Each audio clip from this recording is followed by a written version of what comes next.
जो खेल बिहार में हुआ वही महाराष्ट्र में खेला गया। फर्क सिर्फ इतना, वहां पार्टी बदल गई। बीजेपी ने उद्धव सरकार में सेंधमारी की और सत्ता हासिल कर ली। उसके बाद से 40 दिन तक महाराष्ट्र की जनता सिर्फ 2 मंत्रियों के भरोसे रही। लंबे इंतजार के बाद अब जाकर महाराष्ट्र को 18 नए मंत्री मिले। जनता की उम्मीद जगी कि अब उनके अटके हुए काम हो पाएंगे।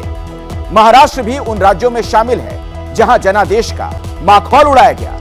जनता की भलाई के नाम पर जनता की जान ही आफत में डाल दी गई।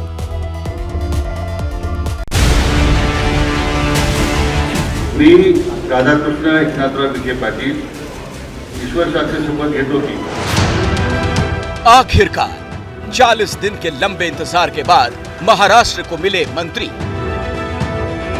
50-50 फॉर्मूले के तहत शिंदे गुट और बीजेपी के 9 विधायक मंत्री बनाए गए। सबसे पहले भाजपा के राधा कृष्ण विखे पाटिल ने शपथ ली। मी राधाकृष्ण एकनाथराव विखे पाटील ईश्वर साक्षी शपथ घेतो की कैसे महाराष्ट्र में जनता के काम अटके, इसके लिए आपको महाराष्ट्र की सियासी हलचल पर नजर डालनी होगी। 20 जून को विधान परिषद चुनाव के बाद से एकनाथ शिंदे अपने 11 सहयोगियों के साथ सूरत पहुंच गए थे। 20 जून से ही सरकार के कामकाज पर असर पड़ना शुरू हुआ और अब 9 अगस्त का दिन है जब महाराष्ट्र को 18 नए मंत्री मिले, यानी कुल 20। 50 दिन के बाद भी एकनाथ सरकार में कुल 19 लोग हैं, जबकि उससे पहले जून के महीने में महाराष्ट्र सरकार में 43 मंत्री थे। ये सारा सियासी खेल हुआ है जनता के हित के नाम पर। अब विपक्ष में मौजूद शिवसेना इसे जनता से खिलवाड़ बता रही है। एक तो 40 दिन बाद ये विस्तार हुआ है, तो उससे एक चीज तो बहुत स्पष्ट हो गई है कि सत्ता पाना इनको बहुत महत्वपूर्ण था। सत्ता का जो जिम्मेदारी निभाने की बात होती है वो इनने जिम्मेदारी निभाई नहीं। आज शिवसेना बीजेपी शिंदे गुट पर सत्ता हासिल करने के लिए खिलवाड़ करने का आरोप लगा रही है, लेकिन वो शायद भूल गई कि कैसे चुनाव के बाद जनता के हित के नाम पर जनादेश से खिलवाड़ किया गया था।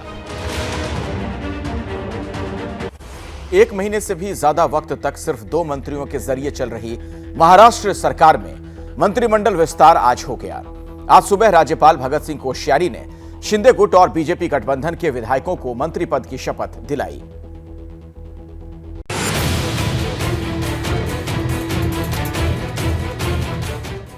एकनाथ शिंदे के मुख्यमंत्री बनने के 41 दिन बाद महाराष्ट्र में हुआ ये पहला मंत्रिमंडल विस्तार है।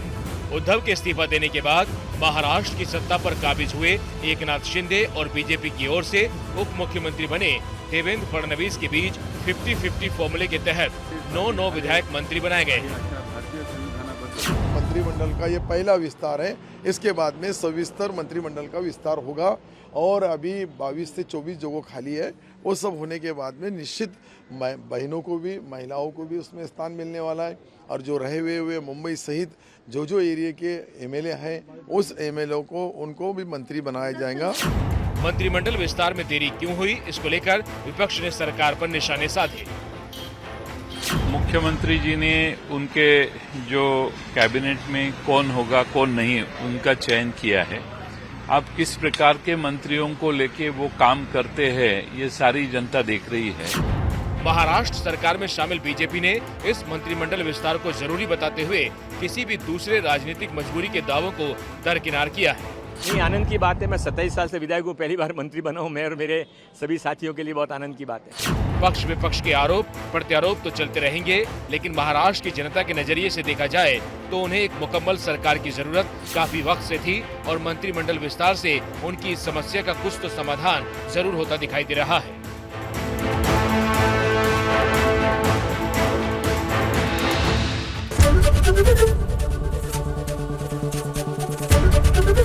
एबीपी न्यूज आपको रखे आगे।